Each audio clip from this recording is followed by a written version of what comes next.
That was fancy. I wasn't ready for all of that. I wasn't ready for that either. I'm too old for this shit. Hello, I'm Kate. I'm from Ignorance Was Bliss. My show is, I call myself a story collector, which basically means I have no structure and no plans before any given episode.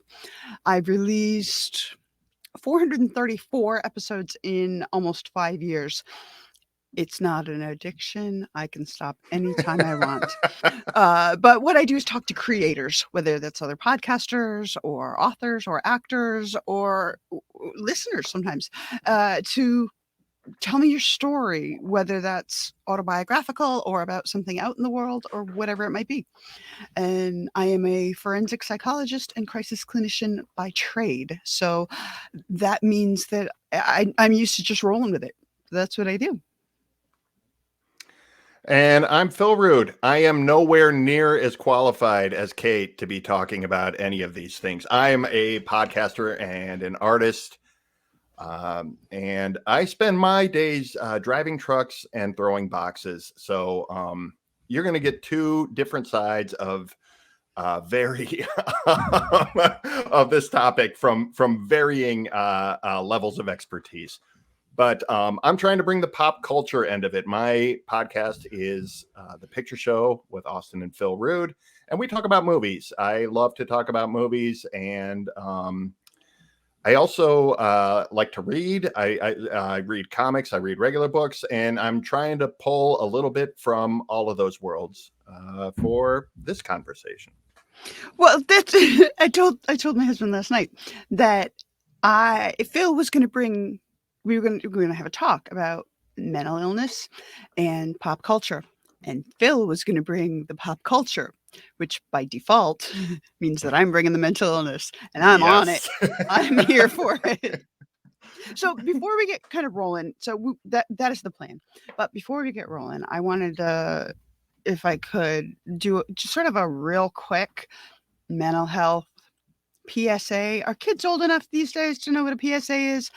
Public service announcement. Public service announcement. Yes. That, like an after school special, although shorter. You don't know what an after school special is either. I was going to say. Okay. Well, I'm 1,000 years old. We're going to roll with this. So, the more you know. You see the meme. The more you know. That's the PSA thing. Yeah. Yeah. So, as a crisis clinician, which is the job I had most recently before, so I've been on disability for 8 years now. I broke my back. Don't do that. Bad idea. Good advice. Yeah, but I wanted to talk really quick with people about not so much your own safety, because please stay that way. Please stay safe. But what do you say if somebody comes up to you and says, I'm in a bad way? Because I feel like people don't know what to say and they fall back on either saying nothing or pretending it'll get better on its own or whatever, or they don't want to say something. It's kind of like the parents who get uptight when they hand out condoms at a school dance because they're like, now my kid's going to want to have sex. And Sure. The answer is your kid already wants to have sex. That's just how it is. And so likewise, if you say something or don't, people are still going to deal with mental illnesses in crisis. And so I want to just go through the stuff that I saw most frequently in some ideas, maybe, so that you're not sitting there staring at your friend like, oh, that must suck. Although, honestly, that's better than saying nothing. So one of the things that we saw most often in the ER were panic attacks and anxiety. It literally feels like you're going to die. Like, I'm not speaking in hyperbole. I'm not making it up. People really feel like any second now, my heart or brain are going to explode and I'm going to die. And so telling people it's going to be okay, they're not thinking about gonna be. They're right here, right now. Telling people to breathe, they're probably already breathing. Telling people that, like engaging in like an argument with them about how they're being irrational. They're being irrational. They probably even know they're being irrational. So better is to ask, can I help? Is there anything I can do? What can I do? Yeah. Yeah. Have you eaten today? Can I get you water? Can I just sit here with you in silence? What is helpful for you? That's whether someone has what's called generalized anxiety, which is like the Eeyore cloud that follows you around all the time. I know And that cloud. Yeah. yeah, yeah, yeah. And it tells you everything sucks and it's never going to get better. And whether it's that or whether it's situational, like a panic attack kind of thing, Hmm. either way, talking to somebody and saying, I'm right here and I'm here kind of no matter where you're at. Because I'll tell you what's going to happen is that when it fades, they're going to be embarrassed. And the best that you can do is reassure them, like, I see you the same no matter what. Don't worry about how they feel because they're going to feel how they feel. People assume depression brings people into the ER a lot, but it really doesn't. Because a lot of times with depression, you just don't have the energy to get off Right. the couch and do anything. And so you just sit there in this very dark, empty, numb place. But if somebody does come to you and say, I'm really experiencing a lot of depression, again, don't tell them to smile more and don't tell them it's going to be okay because their brain says, okay, no, it's seriously not going to be okay. Instead, acknowledge, like, this is a real thing. Like, we pay attention to people when their heart gets sick, when their lungs get sick, but somehow when their brain gets sick, we look at them and we're like, hmm, just smile more, move on, get over it. Right. Doesn't work that well. Weird, right? So, acknowledging to them again, have you eaten? Can I sit with you? I'm here when it gets better. Also, making some sort of future plan, that's helpful. If somebody's got bipolar, that's a more dangerous disorder Right. because often they have the energy to act on the really crappy thoughts and feelings that they have. So then is a good time to ask them, are you safe? Always okay to ask somebody, are you safe? Will you promise me to be safe today? Do you have a partner, children, a pet, a house plant? It doesn't matter why someone stays alive. All that matters is that they keep breathing. Right. And so, talking to them about, are you safe? Are you going to be okay today? I'm not asking you forever. I'm just today. Can we do this? Don't ever hesitate to call 911. They'll do a really brief safety check of sorts, like on their front porch or in their living room or whatever. And then if the EMTs feel like the person's not safe, or in some states, regardless, they'll take them to the ER, they'll get medically checked out, and then they'll talk to somebody like me, which hopefully is not as awful as you'd think.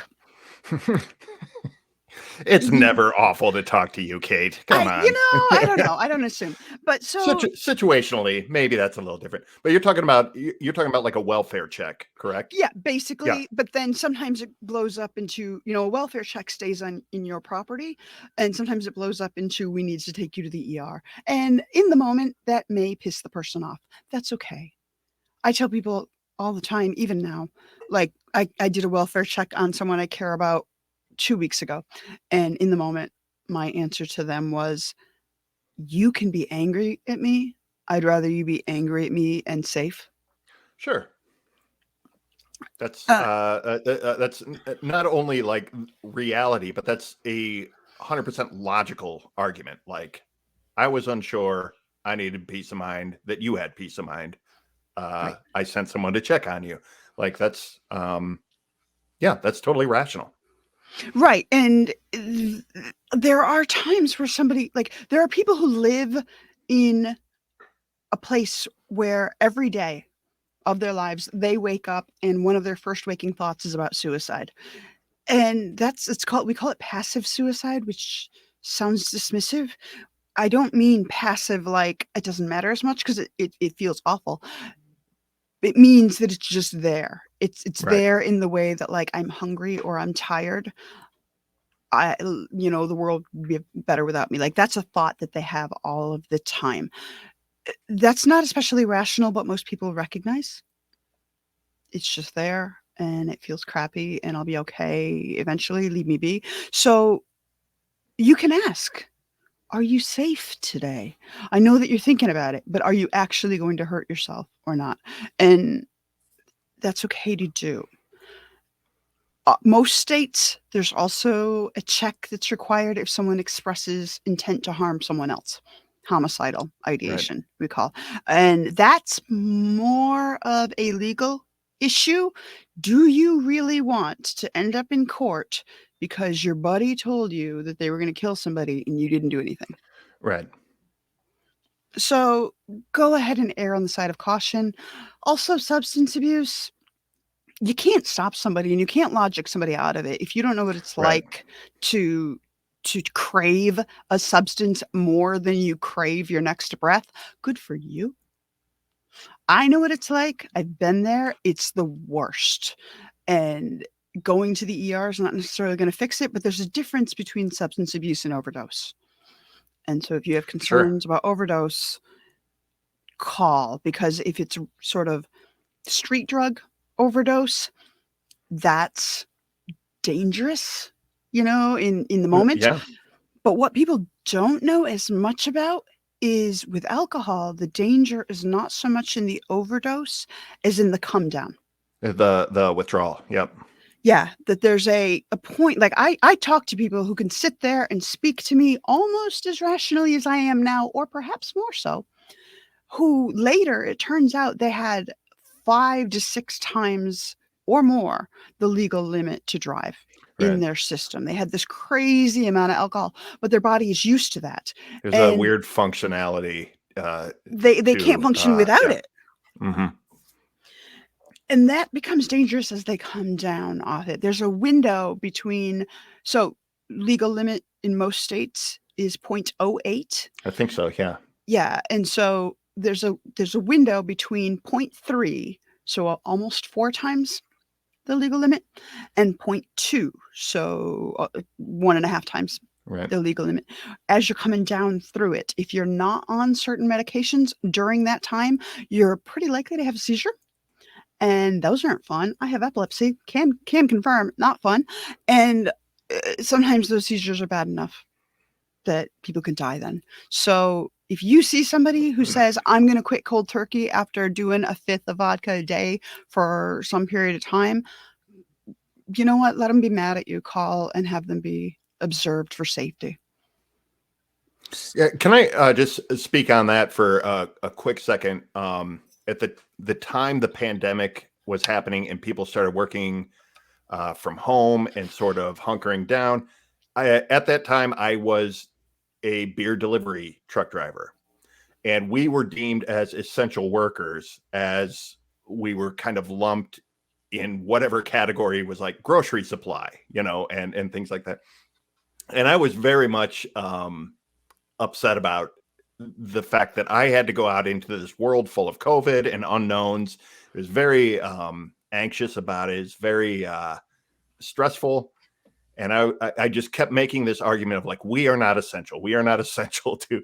And you actually sent me a message and talked to me about, uh, uh, you probably live in a society where there is a section of the population that is chemically dependent on alcohol, and that if they cannot get it, like it can be lethal, and it can. And you talked to me about I have a lot of experience with alcoholism, but I never had to medically detox, and I didn't know all the details about that. So that was actually like very helpful in uh, justifying to me, like making it seem like I had a actual reason to go. It was maybe not the most solid, but it was rational and it was logical.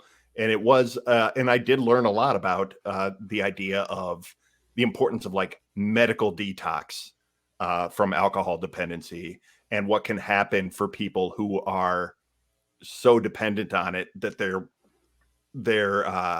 life literally falls apart when they cannot have it. So thank you for that. I still, like, 2+ years later, I still carry that with me as a kind of like, okay, you probably secondhand helped some people by doing your job through the pandemic. And it was a justification that I really needed at the time to kind of level out how angry I was and how anxious I was about having to work during pandemic conditions. You're welcome? Question mark. Like, No, you know, no, I get I it. am. This is my left-handed way of saying thank you for that, and also like it just tripped me thinking about that when you were talking about like the dangers of detoxing on your own without medical supervision. Yeah. So just sort of that's my 15-minute version of a 15-year career, a minute a Sure. year, that seems fair. But just sort of the moral is we do a lot of like touch grass, smile more, get dressed, make your bed, like those things. And those rituals can help. Um, they help normal people, which do exist, I've heard. But So the legends say. yeah, right. Yes. Back in ye oldie times. But there are some times where things amplify up, and I think people sometimes worry about, I don't want to ask them if they're unsafe because then what I do. And my answer is ask them if they're unsafe because that's important information to have.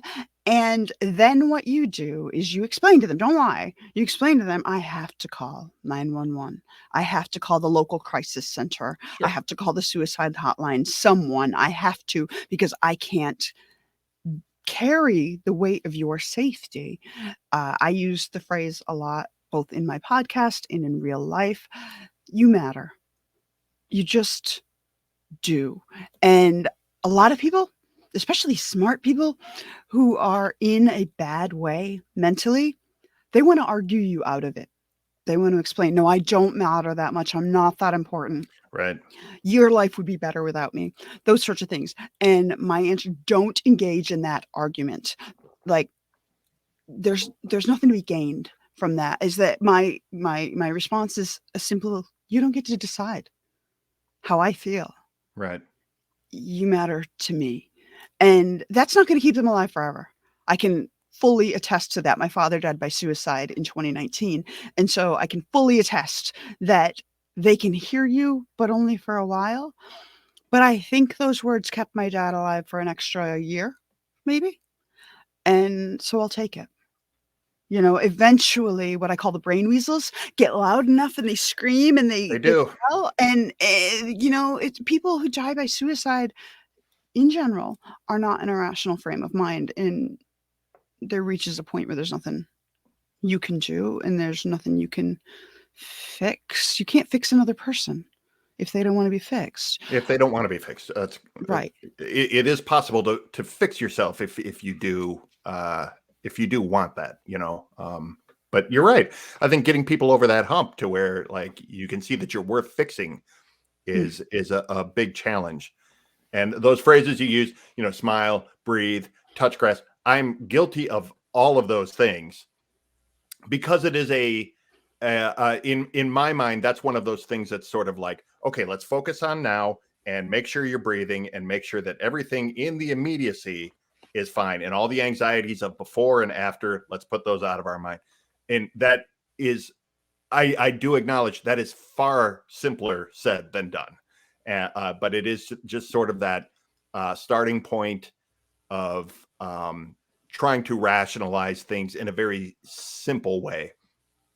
Also, another thing, and I don't know if this is a good or bad thing, I've never been able to figure it out, but I've dealt with anxiety and I've dealt with the brain weasel thing. I've had panic attacks, all of these things. And I've had people tell me, I'm going through this. And I say, I understand. I've been there. And I always wrestle with that because I feel like, oh, well, now I'm making it about me. But what I'm really trying to do is say, I understand where you are. I have been where you are. And I'm trying to leave myself open to, you can talk to me about it and I will understand where you're coming from. But all that is to say that it is hard to know what the right thing to say is, even well-intentioned as all those things are. So I think it's great that you're sitting here saying, like, these are good angles to come at it from, and these are good things to say to someone who's in trouble and in a bad way, uh, because these are sort of steps in the right direction, as opposed to just sort of flailing your arms and going, I had a panic attack too. You know, like, it's just sort of like, I understand that only goes so far. It's hard to know. It's very hard to know what to say. I'm glad you're covering this right now, Kate. Yeah. So I just, I kind of want to throw that out there. I am available for anybody at any time for if you have questions, if you have concerns about a friend or family member or concerns about yourself and you don't know who to call or what to do, hit me up. I'm at IWB Podcast everywhere all the time. I live online. I'm home. I'm on disability. Like, I got nothing else going on. So legit, it's okay to reach out and just ask. And you can be like, someone who isn't me has a question, whatever. I don't care how you word it. Sure. I'm not immediately going to turn around and call out the troops to check on you, but just somebody cares. Okay, so just you matter. It's true. It is. Okay, so now in more fun stuff, Phil. Is this fun? Well, I'm still trying to decide. Well, it's a different fun. It's pretend fun, fiction mostly. It is. We talked last night about what are we going to do, and we thought about portrayals of mental illness and suicide in pop culture. So Yes. help me out. Go. Oh, right off the bat, go. Yeah. Shut me up, please. Let's start with your first suggestion, because I think it's a great one, and I think this is a movie most people have seen. Let's talk about The Shawshank Redemption and their portrayals of. I mean, there's, as you said, there's two portrayed suicides in there, but I think there's also a lot of other forms of like mental illness in dealing with isolation and institutionalism and depression and things like that. It sort of touches on these things without bearing down on them. But the suicides are the big things. There's one scene in particular that's always like a huge standout to me when I think of this movie, and that is the death of Brooks. Brooks is the librarian of Shawshank. He's been there for, I think at some point they say it's like 50 or 60 years. He's been in prison for most of his life, and he's paroled as an old man. And he immediately tries to murder another inmate to avoid being set free. He's trying to kind of sabotage himself. And then they do eventually send him out in the world. He lives in kind of like a halfway house, and he works bagging groceries. He doesn't recognize the world anymore. He went there in like the early 1900s, and he comes out, and there's cars everywhere, and there's a faster pace to the world, and he doesn't really understand the world he lives in anymore. And eventually Brooks hangs himself, and they talk a lot about how Brooks was, I think they use the term institutionalized. He was so used to being on the inside that he couldn't cope with life on the outside, which is a really interesting concept in and of itself. But the way Brooks chooses to go out is also interesting, because in his letter, he also explores other options. Like, he's like, sometimes I think about getting a gun and robbing a bank or shooting my manager at work just so they'll send me back. He says so they'll send me back home, which is really interesting.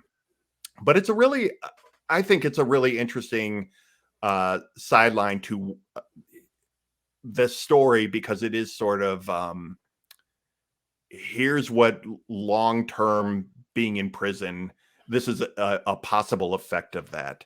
And I wondered if you could speak to any of these aspects, Kate, as far as how accurately portrayed they are, how situational these things are, or if this is all just kind of BS for the sake of telling a story and having a tragedy land in the middle of it. I mean, It's a little of both, but more true than false. Okay. I worked in a prison for almost 10 years, I and worked in a then prison as well. y It's an odd workspace. it really is, and then I worked in crisis after. So I did see people in the crisis unit in the emergency room who were paroled or released inmates who had no idea how to live in the world. The error that Shawshank makes regarding Brooks is how he talks about himself a lot, about like the cars have changed and everybody moves so much faster and I Right. don't know how to function. That's there, but inmates are more aware of that than the movie suggests. Like they know, they talk to new guys, they know what's going on in the Okay. world. Yeah. But the thing that they don't talk about is how incredibly awful society is to former inmates.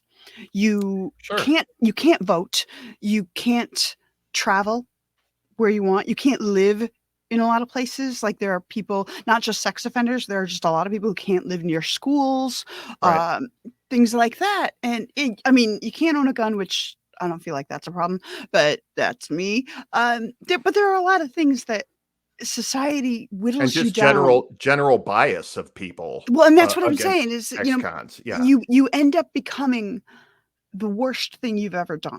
Right. And I mean, I think about the worst things I've ever done, and I'm like, okay, glad most people don't know about that. Right. And these people are released into society, and everybody knows.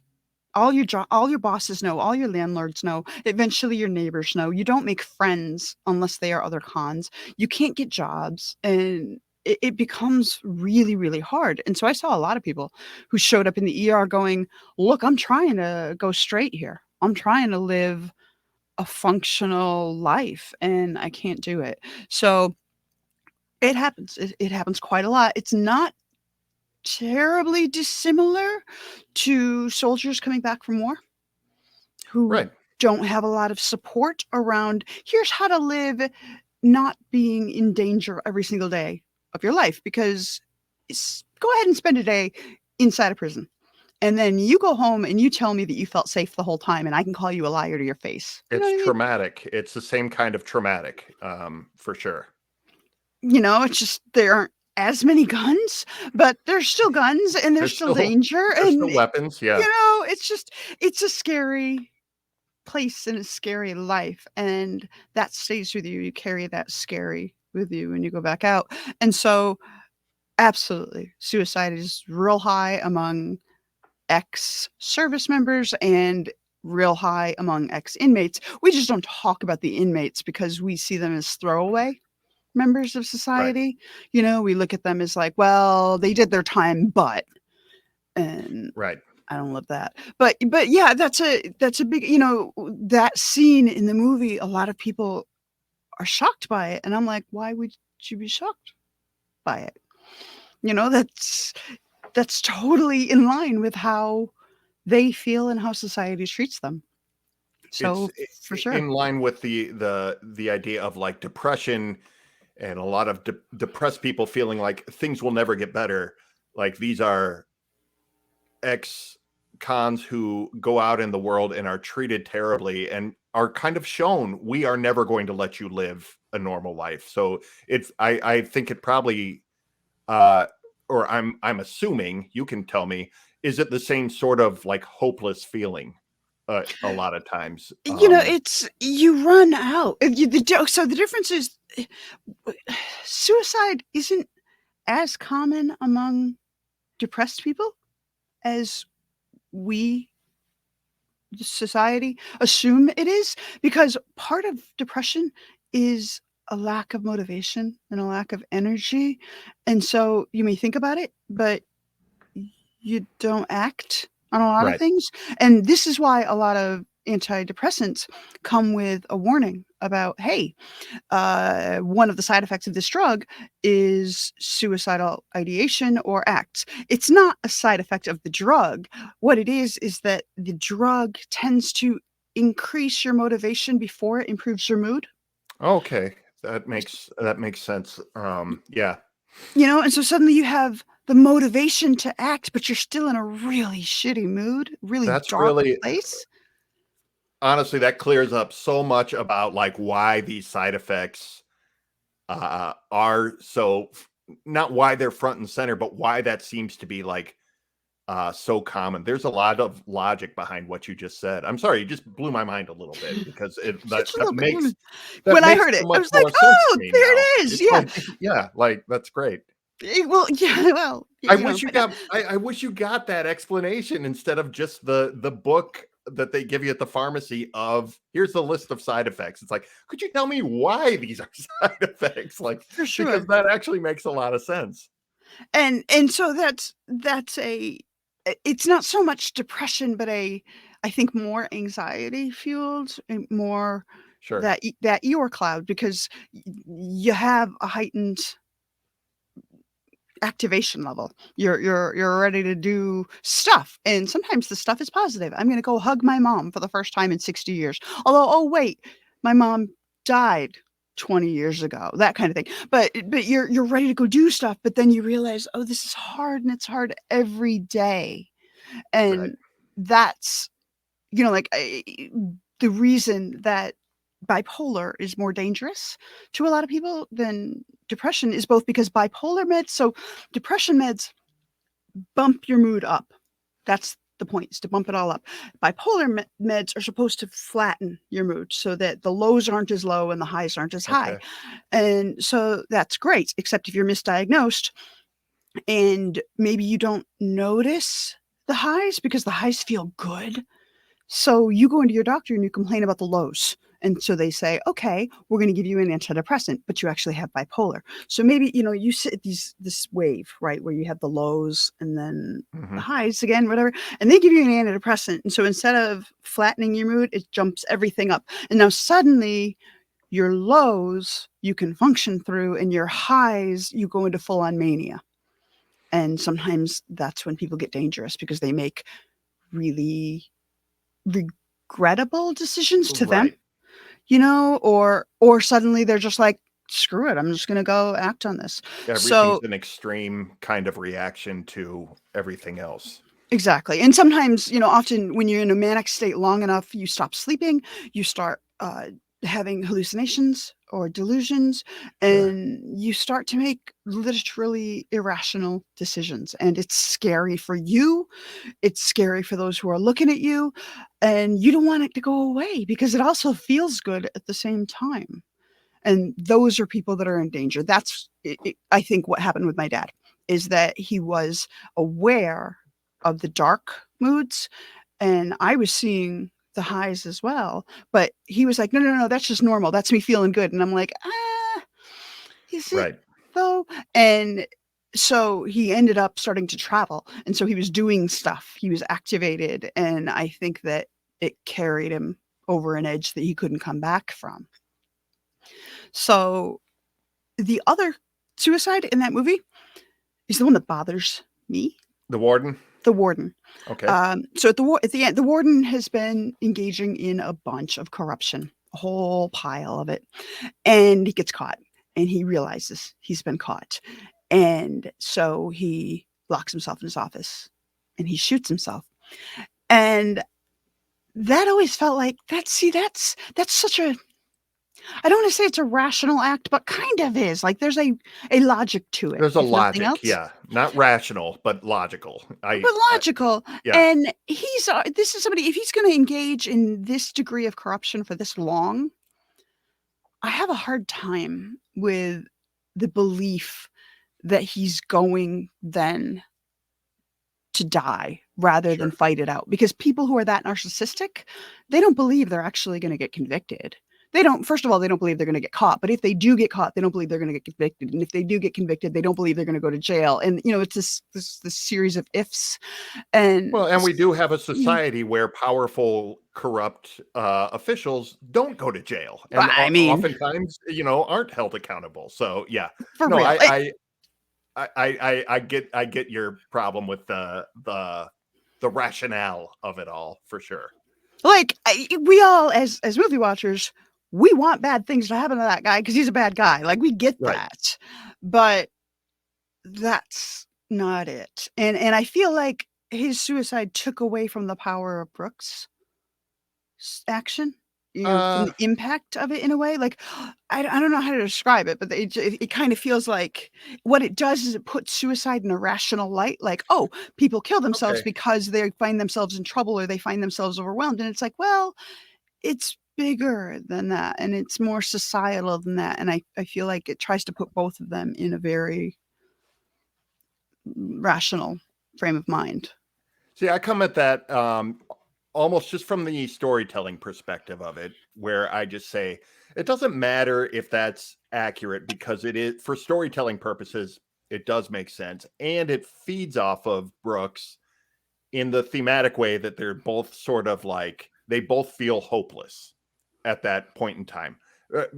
Cleaning it cleans a slate of everything that we just said about like yes, a true narcissist, corrupt official would fight this in court and be confident that they would win. We're seeing this play out right now with certain classified documents that were found in a certain home of a certain official, and still Mm. claims that I did nothing wrong. Uh-huh. But it also, I think my bigger problem with the warden's suicide is it does rob us of some satisfaction. There's the Clancy Brown character who's like the hard ass guard, and they talk about they show him being arrested and just looking dumbfounded, and there's Morgan Freeman narrating that like yes, the hardest guard at Shawshank cried like a baby when they took him away, and it's sort of like that is so much more satisfying than the guy who Mm-hmm. put a bullet through his brain. Like to watch these corrupt men just break down into little crying children when they're held accountable. Like that is so much more telling and so much more satisfying from an audience perspective. But There is that, and I mean yeah, the line that they use when the warden dies about, I like to think, this is a paraphrase, but I like to think that the last thing that went through his head, other than the bullet, other was to than the wonder. bullets. And I love Yeah, that. Like it's terrible, but I love that. Like you got to have the dark humor to work in that world, and so I have the for dark sure. humor. I do. I do. Um, that's a really interesting breakdown of that though, because both of those I think are so iconic to that movie. And I think it's really interesting to see some light shed on it from an actual like uh, uh, psychological professional point of view. You know what I mean? Like, that's really cool. Do you want to talk about the Um, ways that Jack Nicholson goes crazy? let's Not do in that that movie. because I have this on here. He's America's favorite sociopath, I I think. mean, he's mine anyway. So everybody's clearly thinks the way that I do. So I, yeah, I love Jack Nicholson for sure. when he's crazy, Um, yeah. Mm. he is something. You brought up a good point of like, Jack Nicholson. How does he pick his parts? What do we know about him? And he is one of those people that is like is a little pre the paparazzi culture. So you don't know a lot about Jack Nicholson's personal life except that he's like a huge Lakers fan, and Maybe that explains everything. Like I don't know. he also I do know that he was raised by his grandmother that he thought was his actual mother was like a teenager. He was raised by his mother. It was one of those weird kind of things you hear about in like the old school where they were like, the grandmother raised it and raised the baby, and the person had no idea that that wasn't his actual mother. And it's just sort of like, oh, maybe that colors a little bit of that crazy spark that we see in Jack Nicholson. But we have a few possibilities. Which one do you want to start with? I You mean, want to maybe start with the oldest first is Cuckoo's Cuckoo's Nest. Nest? Yeah, Yeah, One Flew Over the Cuckoo's Nest. First of all, with all of these, by the way, spoiler alert, but you know what? They're 1,000 years old. So exactly. if you haven't seen it yet, this is not my fault. Go Cuckoo's Nest watch is it. older than I Go am, so watch yes, Shawshank Redemption. Go yes. watch One Flew Over the Cuckoo's Nest. They are amazing and endemic of of a certain style of movie where we're not worrying about who stars in them. They're star makers. They're not vehicles for stars in the same way. Yeah, exactly. But One Flew Over the Cuckoo's Nest, I think, is just so famous for having like the sadistic nurse. I think it's almost more famous for Nurse Ratched than Nicholson's character. But the thing I love about Cuckoo's Nest so much is that like he's kind of in there dodging dodging actual like criminal charges by pleading insanity. Um, but it's also like he's being punished for being a nonconformist in society, which is something I think that carries through a lot of that movie. So many of those inmates, and it's like Danny DeVito and uh, uh, I can't even remember. There's so many like famous character actors that are uh, in that movie playing these other inmates, and a lot of them are just sort of like they're self-committed because they felt out of place. They'd been put there by family members for whatever little sort of like sexual deviancy because they, slept with a girl or whatever. But these uptight people, they were just sort of like, these are non-conforming people to our society. Let's lock them away where they can be tortured by this sadistic nurse. It's a really wild movie that I think points out a lot about just how we feel about normality and any kind of like straying from that in society and how we deal with that. There's depictions of like electroshock therapy, of like over medication, of kind of gaslighting a lot of these really naive I keep wanting to call them inmates, but patients. I mean, But it but I depends. want to call them inmates because it's all treated so much. It is more a prison than an actual mental health facility, as we would think of a mental health facility today. And I just wonder what you can speak to about this movie and about their depictions of a hospital at the time. This is a movie from the 70s that came from uh, a play from either the late 60s or early 70s. So, what do you know about the history of like mental health facilities of that era and how accurate this is to that? I mean, one of my favorite question mark favorite stories. There's a documentary that is not even so much. There's not even a story arc to it, so much as just footage.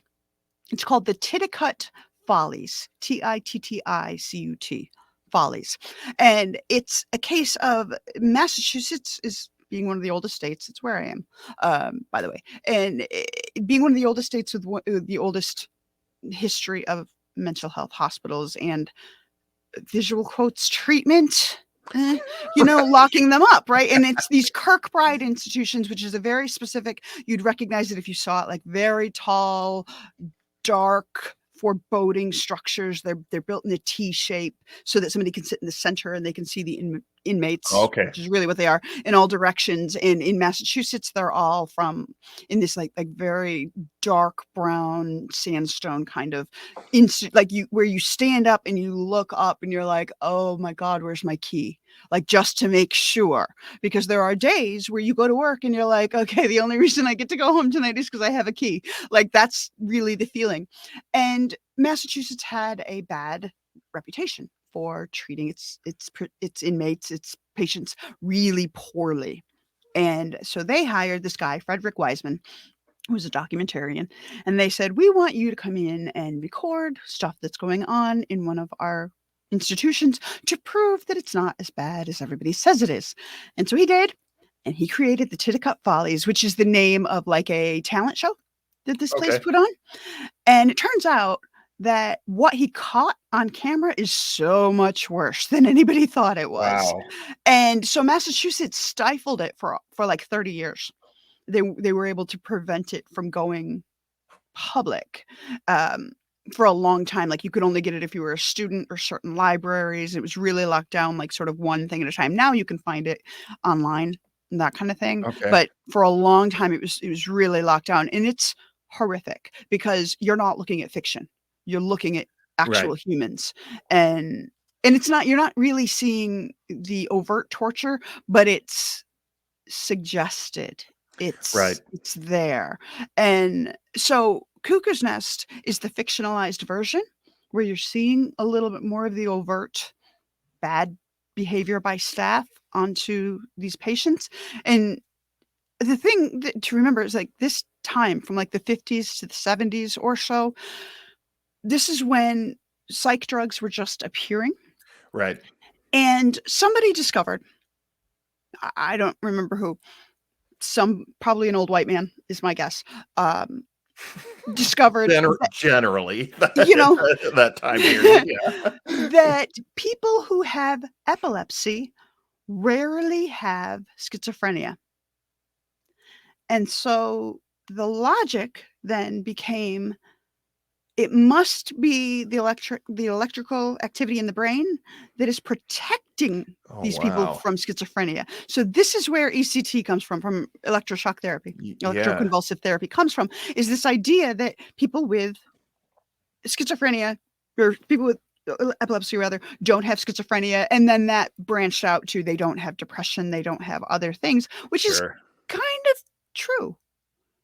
In a way, I can I developed epilepsy in my 30s, and I'm more resilient in a lot of ways to things, and I used to be prone to depression, and now it's like it's less so. It's not Okay. like I'm happy all the time, trust me, but I'm I'm not in danger in the way that like I've been hospitalized in a psych institution because I reached the point of being suicidal before when I was in my early 30s, about 5 years before I developed epilepsy, for a similar, like, I got overwhelmed by life. I Okay. just didn't act on it. I didn't follow through on it because I have children, and the reason I brought up earlier about, like, having a partner, children, dog, whatever, is that it doesn't matter why you stay alive, just stay alive, and Just I right. Right. I Right. I remember looking at my kids and being Yeah. like, "I can't do this." But so I've been in a, 2010 version, and it's hospitalish. That's all. Like and in all it's meant to do is hold you until you're safe and then kick you back into the world and do outpatient therapy. But Mm. back in the 50s, 60s, 70s, it was more about you stay here until you're better, damn it. Right. And some people don't get better. And so they get almost mad because you didn't get better. And so we had these early psychotropic drugs that we really don't know what they do, except it worked for somebody, so maybe it'll work for you. Let's try it. Sure. And the electroconvulsive therapy, they used to ratchet it up, like, they still use it now, and it does work for some people, but it works for very specific people in a very carefully titrated dose for very specific, uh, once a month or once a week or depending on the person, whatever, but it's not just, zap them clean, wipe Right. the slate. It's not like a hard reboot on your computer, Right. it's prescribed in a specific way, whereas it used to be like a hard reboot, like, "Look, have you tried turning it off and back on again?" Yeah. You know? And even that on a computer, like, kind of slowly decays your computer's brain. Like, it is just sort of like it is to be used sparingly, even, so even by computer logic, the electroshock therapy should be used probably pretty sparingly Sparingly, exactly. and very specifically, I think. But, Um, like, nowadays, you, by and large, only get admitted when you are in active danger. okay. Used to be, you could be admitted for anything, like, there's a meme of sorts that goes around about reasons why women were institutionalized in the 1800s. It's not a meme. That's true. Like women who wanted sex too much didn't want sex enough. Women who read too much. Women who slept too much. Oh, Women that's who talked back. I mean, that's right in line with like the religious um the religious text that said exactly those same traits were like, oh, this is satanic, this is evil, you know what I mean, like this is a witch, this is a Mm. Satan worshiper, Salem, right here is where I basically, yeah, I specifically mean, live. So it's yeah. almost like if you enjoy life at all, you must be a hysterical woman or Mhm. a witch. You know. You know. It's just kind of like, really? Like, it seems like she's just kind of cool, having a good time, but okay, throw her in the asylum and Or hang her. That's or what we did here in burn her. Salem. Any of So these kind of it, solutions it's a mess. to a literate sexual woman. Like, It's a problem. yeah, And so there's that, and so that One Flew Over the Cuckoo's Nest is really scarily accurate for the time, and staff would get mad. The yeah, first hospital I ever worked in was in the mid 1990s, and I can remember, there were staff that were enough older than me then that they would just the way they would speak about failure to respond to treatment, and I'd be like, "That's judgy as hell. it is kind of Awesome." odd wording. Yeah, like we're not failing as providing treatment. This patient is failing Mhm. because they're not responding to this one thing we're doing. That I've never thought about that before, but that's really, really interesting that it's all in the wording. Yeah. So it's a fascinating movie because it's a little bit past its time. Like, by the '70s, we were moving toward what we call deinstitutionalization, which is the fancy Right, word for close all the hospitals because 'cause they're too expensive. These people can be kept safely in the community for the most part. right. And now they closed a bunch of hospitals in the '80s, The and Reagan era shut down a lot of mental health facilities for sure. mhm. And that's mostly good because most people don't need that. They don't need to be locked up, but they may need some more support than the rest of us. Well, And so yeah, the issue I don't think was closing down hospitals, especially hospitals like depicted in this film. I think the issue was like, oh, we shut down hospitals and gave zero alternatives to yes. what to do and how to care for these people. And that actually exploded like the homeless population in the 1980s as well. Well, and do you know who the biggest provider of mental health services is now? Uh, I would guess it's probably the US government. Well, um, prisons. is Prisons it really? specifically. Mhm. Wow.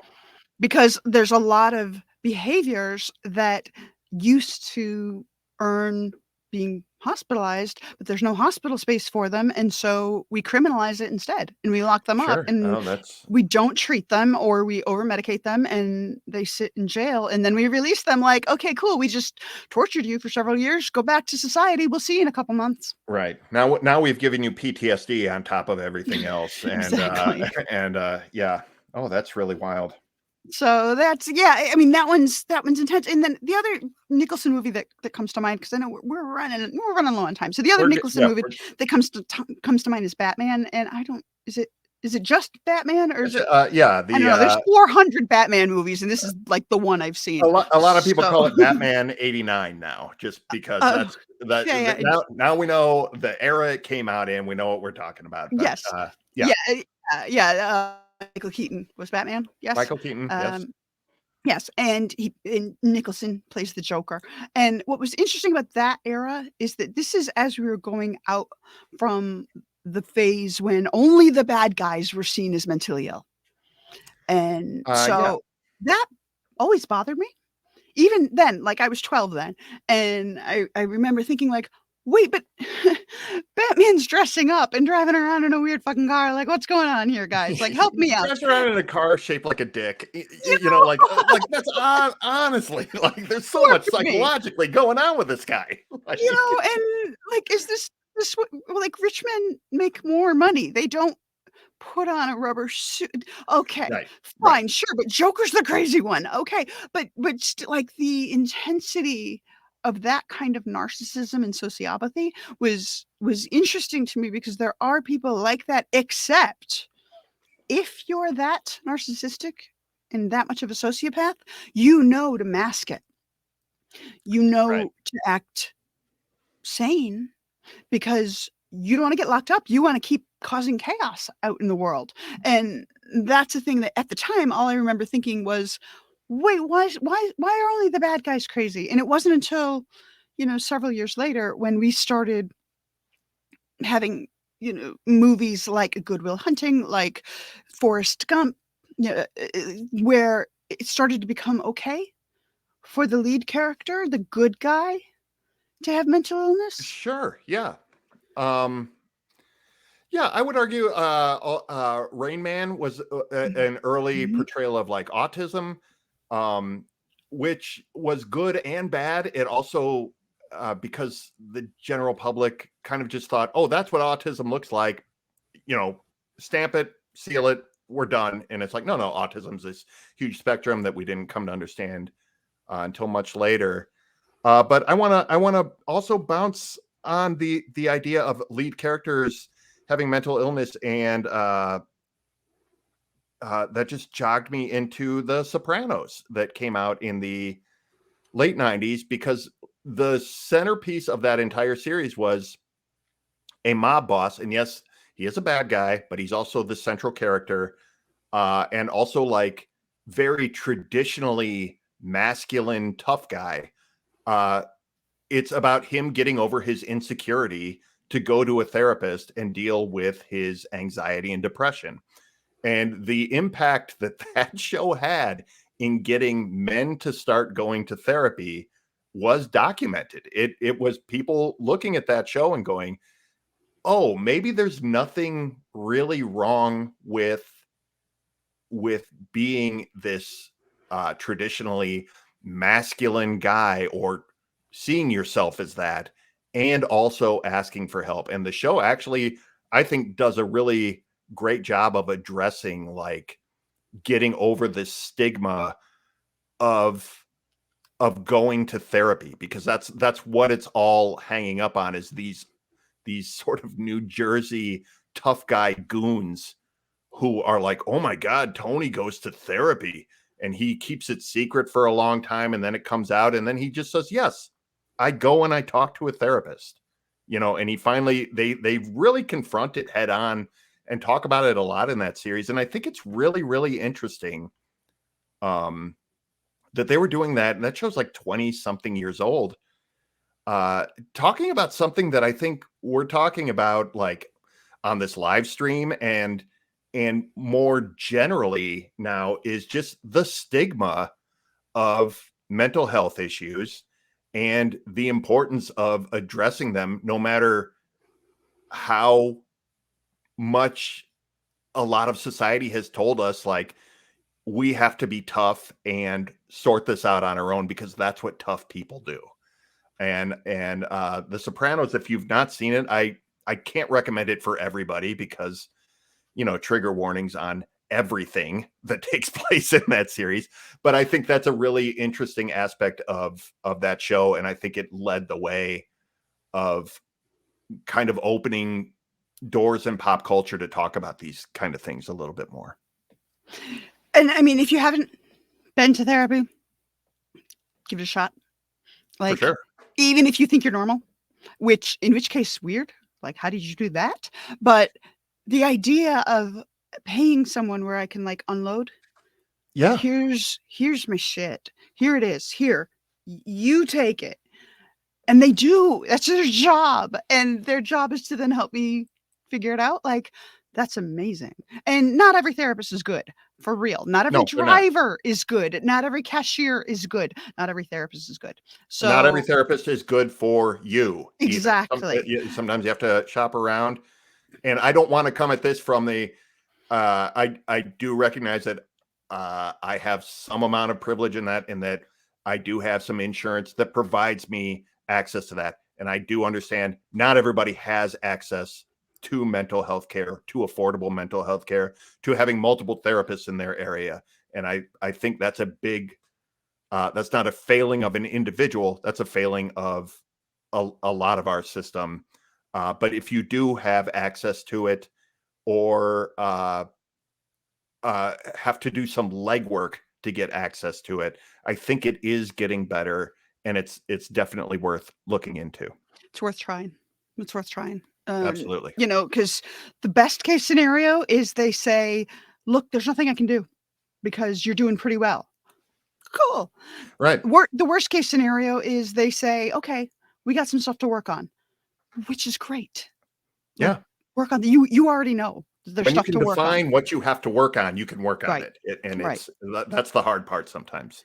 So we are hitting the end of our hour, and we could keep going. Look, I've recorded with Phil before. We could totally keep going, but all day. But let's to wrap up again. I'm Kate. I'm from Ignorance Was Bliss, and it's a conversational style slice of life sort of show. Started off as true crime, and then I realized the true crime community is a little bit toxic at times. And so I backed out and I just talk to anybody. I'll talk to anybody who will talk to me, and it's the best. It gets me out of my house even without leaving my house. So that's me. And I'm Phil Rude. I'm from The Picture Show with Austin and Phil Rude. We talk about movies. It's me and my son, or one of my sons. And you can also find my artwork at philrude.com. Thank you, guys. It was Thank fun. you. Thank you. Thank you, Phil. That was fun. Thank you, Kate.